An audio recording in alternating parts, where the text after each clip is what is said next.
it chapter by chapter, one bite at a time. So many adventures and mountains we can climb. Take it word for word, line by line, one bite at a time.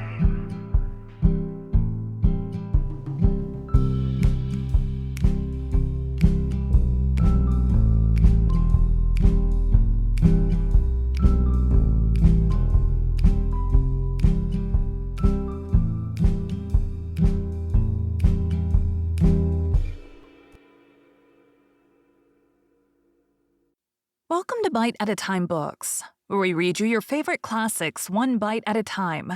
My name is Bree Carlile, and I love to read, and wanted to share my passion with listeners like you. If you want to know what's coming next and vote on upcoming books, sign up for our newsletter at biteatatimebooks.com. You'll also find our new t-shirts in the shop, including podcast shirts and quote shirts from your favorite classic novels. Be sure to follow my show on your favorite podcast platform so you get all the new episodes. You can find most of our links in the show notes. But also our website, biteatatimebooks.com, includes all of the links for our show, including to our Patreon to support the show, and YouTube, where we have special behind the narration of the episodes. We're part of the Bite at a Time Books Productions Network. If you'd also like to hear what inspired your favorite classic authors to write their novels, and what was going on in the world at the time, check out the Bite at a Time Books Behind the Story podcast, wherever you listen to podcasts. Please note, while we try to keep the text as close to the original as possible, some words have been changed to honor the marginalized communities who've identified the words as harmful, and to stay in alignment with Bite at a Time Books' brand values. Today we'll be continuing 20,000 Leagues Under the Sea by Jules Verne. Chapter 18, Vanikoro.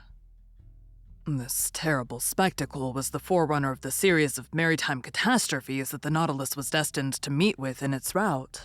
As long as it went through more frequented waters, we often saw the hulls of shipwrecked vessels that were rotting in the depths, and deeper down, cannons, bullets, anchors, chains, and 1,000 other iron materials eaten up by rust. However, on the 11th of December, we sighted the Pomento Islands, the old, dangerous group of Bougainville that extend over a space of 500 leagues at east-southeast to west-northwest, from the island Douchy to that of Lazarev. This group covers an area of 370 square leagues, and it is formed of 60 groups of islands, among which the Gambier group is remarkable, over which France exercises sway. These are coral islands, slowly raised but continuous, created by the daily work of polypi. Then this new island will be joined later on to the neighboring groups, and a fifth continent will stretch from New Zealand and New Caledonia, and from thence to the Marquesas. One day when I was suggesting this theory to Captain Nemo, he replied coldly, "The Earth does not want new continents, but new men." Chance had conducted the Nautilus towards the island of Clermont-Tonnerre, one of the most curious of the group, that was discovered in 1822 by Captain Bell of the Minerva. I could study now the madreporal system, to which are due the islands in this ocean. Madrepores, which must not be mistaken for corals, have a tissue lined with a calcareous crust, and the modifications of its structure have induced Monsieur Milne Edwards, my worthy master, to class them into 5 sections. The animalcule, that the marine polypus secretes live by millions at the bottom of their cells. Their calcareous deposits become rocks, reefs, and large and small islands. Here they form a ring, surrounding a little inland lake that communicates with the sea by means of gaps. There they make barriers of reefs like those on the coasts of New Caledonia and the various Pomaton Islands. In other places, like those at Reunion and at Maurice, they raise fringed reefs, high straight walls, near which the depth of the ocean is considerable. Some cable lengths off the shores of the island of Clermont. I admire the gigantic work accomplished by these microscopial workers. These walls are specially the work of those madrepores, known as millepores, porites, madrepores, and asteres. These polypi are found particularly in the rough beds of the sea near the surface, and consequently it is from the upper part that they begin their operations, in which they bury themselves by degrees with the debris of the secretions that support them. Such is at least Darwin's theory, who thus explains the formation of the atolls, a superior theory, to my mind, to that given of the foundation of the madreporical works, summits of mountains or volcanoes, that are submerged some feet below the level of the sea. I could observe closely these curious walls, for perpendicularly they were more than 300 yards deep, and our electric sheets lighted up this calcareous matter brilliantly.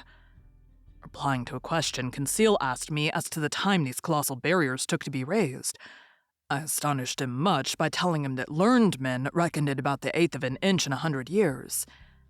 Towards evening, Clermont's Tonnière was lost in the distance, and the route of the Nautilus was sensibly changed. After having crossed the Tropic of Capricorn in 135 degrees longitude, it sailed west-northwest, making again for the tropical zone. Although the summer's sun was very strong, we did not suffer from heat, for at 15 or 20 fathoms below the surface, the temperature did not rise above from 10 to 12 degrees. On 15th of December, we left to the east the bewitching group of the Societies and the graceful Tahiti, Queen of the Pacific. I saw in the morning, some miles to the windward, the elevated summits of the island. These waters furnished our table with excellent fish, mackerel, bonitos, and some varieties of sea serpent. On the 25th of December, the Nautilus sailed into the midst of the New Hebrides, discovered by Quiros in 1606, and that Bougainville explored in 1768, and to which Cook gave its present name in 1773. This group is composed principally of 9 large islands that form a band of 120 leagues north-north-south to south-southwest, between 15 degrees and 2 degrees south latitude, and 164 degrees and 168 degrees longitude. We passed tolerably near the island of Arau, that at noon looked a mass of green woods, surmounted by a peak of great height. That day being Christmas Day, Ned Land seemed to regret sorely the non-celebration of Christmas, the family feast of which Protestants are so fond. I had not seen Captain Nemo for a week, when on the morning of the 27th he came into the large drawing room, always seeming as if he had seen you 5 minutes before. I was busily tracing the route of the Nautilus on the planisphere. The captain came up to me, put his finger on one spot on the chart, and said this single word, Vanikoro. The effect was magical. It was the name of the islands on which La Pérouse had been lost. I rose suddenly. "The Nautilus has brought us to Vanikoro?" I asked. "Yes, Professor," said the captain. "And I can visit the celebrated islands where the Boussole and the Astrolabe struck. If you like, Professor. When shall we be there?" "We are there now." Followed by Captain Nemo, I went up onto the platform and greedily scanned the horizon. To the northeast, 2 volcanic islands emerged of unequal size, surrounded by a coral reef that measured 40 miles in circumference. We were close to Vanikoro, really the one to which Dumont d'Urville gave the name of Isle de Recherche, and exactly facing the little harbor of Vanau, situated in 16 degrees 4 minutes south latitude and 164 degrees 32 minutes east longitude. The earth seemed covered with verdure, from the shore to the summits in the interior, that were crowned by Mount Capago, 476 feet high. The Nautilus, having passed the outer belt of rocks by a narrow strait, found itself among breakers where the sea was from 30 to 40 fathoms deep. Under the verdant shade of some mangroves, I perceived some savages, who appeared greatly surprised at our approach. In the long black body, moving between wind and water, did they not see some formidable cetacean that they regarded with suspicion? Just then, Captain Nemo asked me what I knew about the wreck of La Pérouse. "Only what everyone knows, Captain," I replied. "And could you tell me what everyone knows about it?" he inquired ironically. "Easily." I related to him all that the last works of Dumont d'Urville had made known, works from which the following is a brief account. La Pérouse and his second, Captain de Langle, were sent by Louis XVI in 1785 on a voyage of circumnavigation. They embarked in the corvettes, Boussole and the Astrolabe, neither of which were again heard of. In 1791, the French government, justly uneasy as to the fate of these 2 sloops, manned 2 large merchantmen, the Recherche, and the Esperance, which left Brest the 28th of September under the command of Bruni de Entrecasteaux. 2 months after they learned from Bowen, commander of the Albemarle, that the debris of shipwrecked vessels had been seen on the coasts of New Georgia. But de Entrecasteaux ignored this communication, rather uncertain besides, directed his course towards the Admiralty Islands, mentioned in a report of Captain Hunter's as being the place where Le Perros was wrecked. They sought in vain. The Esperance and the Recherche passed before Vanikoro, without stopping there, and in fact this voyage was most disastrous, as it cost de Entrecasteaux his life, and those of 2 of his lieutenants, besides several of his crew. Captain Dillon, a shrewd old Pacific sailor, was the first to find unmistakable traces of the wrecks. On the 15th of May, 1824, his vessel, the St. Patrick, passed close to Decopia, one of the New Hebrides. There, a Lascar came alongside in a canoe, sold him the handle of a sword in silver that bore the print of characters engraved on the hilt. The Lascar pretended that 6 years before, during a stay at Vanikoro, he had seen 2 Europeans that belonged to some vessels that had run aground on reefs some years ago. Dillon guessed that he meant Le Perros, whose disappearance had troubled the whole world. He tried to get on to Vanikoro, where, according to the Lascar, he would find numerous debris of the wreck, but the winds and tides prevented him. Dillon returned to Calcutta. There he interested the Asiatic Society and the Indian Company in his discovery. A vessel, to which was given the name of the Recherche, was put at his disposal, and he set out. 23rd January 1827, accompanied by a French agent. The Recherche, after touching at several points in the Pacific, cast anchor before Vanikoro, 7th July 1827, in that same harbor of Vanau where the Nautilus was at this time. There it collected numerous relics of the wreck: iron utensils, anchors, pulley strops, swivel guns, an 18-pound shot, fragments of astronomical instruments, a piece of crown work, and a bronze clock bearing this inscription, Bazin ma fête, the mark of the foundry of the arsenal at Brest about 1785. There could be no further doubt. Dillon, having made all inquiries, stayed at the unlucky place till October. Then he quitted Vanikoro and directed his course towards New Zealand, put into Calcutta 7th April 1828, and returned to France, where he was warmly welcomed by Charles X.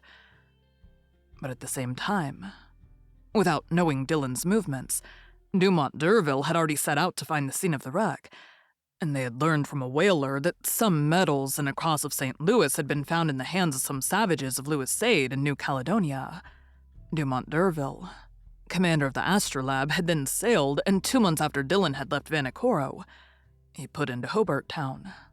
There he learned the results of Dillon's inquiries, and found that a certain James Hobbs, 2nd lieutenant of the Union of Calcutta, after landing on an island, situated 8 degrees 18 minutes south latitude, and 156 degrees 30 minutes east longitude, had seen some iron bars and redstuffs, used by the natives of these parts.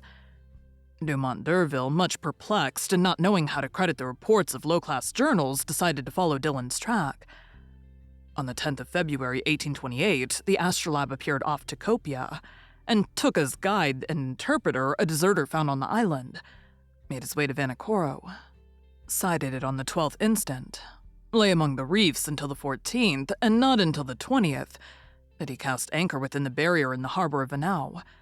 On the 23rd, several officers went round the island and brought back some unimportant trifles. The natives, adopting a system of denials and evasions, refused to take them to the unlucky place. This ambiguous conduct led them to believe that the natives had ill-treated the castaways, and indeed they seemed to fear that Dumont d'Urville had come to avenge Le Perros and his unfortunate crew. However, on the 26th, appeased by some presents and understanding that they had no reprisals to fear, they led Monsieur Jacquerat to the scene of the wreck. There, in 3 or 4 fathoms of water between the reefs of Picao and Vanau, lay anchors, cannons, pigs of lead and iron, embedded in the limy concretions. The large boat and the whaler belonged to the Astrolabe were sent to this place, and not without some difficulty. Their crews hauled up an anchor weighing 1,800 pounds, a brass gun, some pigs of iron, and 2 copper swivel guns. Dumont d'Urville, questioning the natives, learned too that La Pérouse, after losing both his vessels on the reefs of this island, had constructed a smaller boat, only to be lost a second time, where no one knew. But the French government, fearing that Dumont d'Urville was not acquainted with Dillon's movements, had sent the sloop Bayonnaise, commanded by Legonard de Tromelin, to Vanikoro, which had been stationed on the west coast of America. The Bayonnaise cast her anchor before Vanikoro some months after the departure of the Astrolabe, but found no new document, but stated that the savages had respected the monument to La Pérouse. That is the substance of what I told Captain Nemo. So, he said, no one knows now where the third vessel perished that was constructed by the castaways on the island of Vanikoro. No one knows. Captain Nemo said nothing, but signed to me to follow him into the large saloon. The Nautilus sank several yards below the waves, and the panels were opened. I hastened to the aperture, and under the crustaceans of coral covered with fungi, siphonules, alcyons, madrepores, through myriads of charming fish, gyrelles, glycifridri, palmiferides, diacopes, and holocentries. I recognized certain debris that the drags had not been able to tear up: iron stirrups, anchors, cannons, bullets, capstan fittings, the stem of a ship, all objects clearly proving the wreck of some vessel, and now carpeted with living flowers. While I was looking on this desolate scene, Captain Nemo said in a sad voice, "Commander La Pérouse set out 7th December 1785 with his vessels La Bassoule and the Astrolabe. He first cast anchor at Botany Bay, visited the Friendly Isles, New Caledonia, then directed his course towards Santa Cruz, and put into Namuka, one of the Hapai group. Then his vessel struck on the unknown reefs of Vanikoro. The Boussole, which went first, ran aground on the southerly coast. The Astrolabe went to its help and ran aground too. The first vessel was destroyed almost immediately. The second, stranded under the wind, resisted some days. The natives made the castaways welcome. They installed themselves in the island and constructed a smaller boat with the debris of the two large ones. Some sailors stayed willingly at Vanikoro. The others, weak and ill, set out with La Pérouse. They directed their course towards the Solomon Islands, and there perished with everything on the westerly coast of the chief island of the group, between Capes Deception and Satisfaction." "How do you know that?" "By this that I found on the spot where was the last wreck." Captain Nemo showed me a tin plate box, stamped with the French arms and corroded by salt water. He opened it, and I saw a bundle of papers, yellow but still readable. They were the instructions of the naval minister to Commander La Pérouse, annotated in the margin in Louis XVI's handwriting. "It is a fine death for a sailor," said Captain Nemo at last. "A coral tomb makes a quiet grave, and I trust that I and my comrades will find no other." Thank you for joining Bite at a Time Books today, while we read a bite of one of your favorite classics. Again, my name is Bree Carlile, and I hope you come back tomorrow for the next bite of 20,000 Leagues Under the Sea. Don't forget to sign up for our newsletter at biteatatimebooks.com and check out the shop. You can check out the show notes or our website, biteatatimebooks.com, for the rest of the links for our show. We'd love to hear from you on social media as well.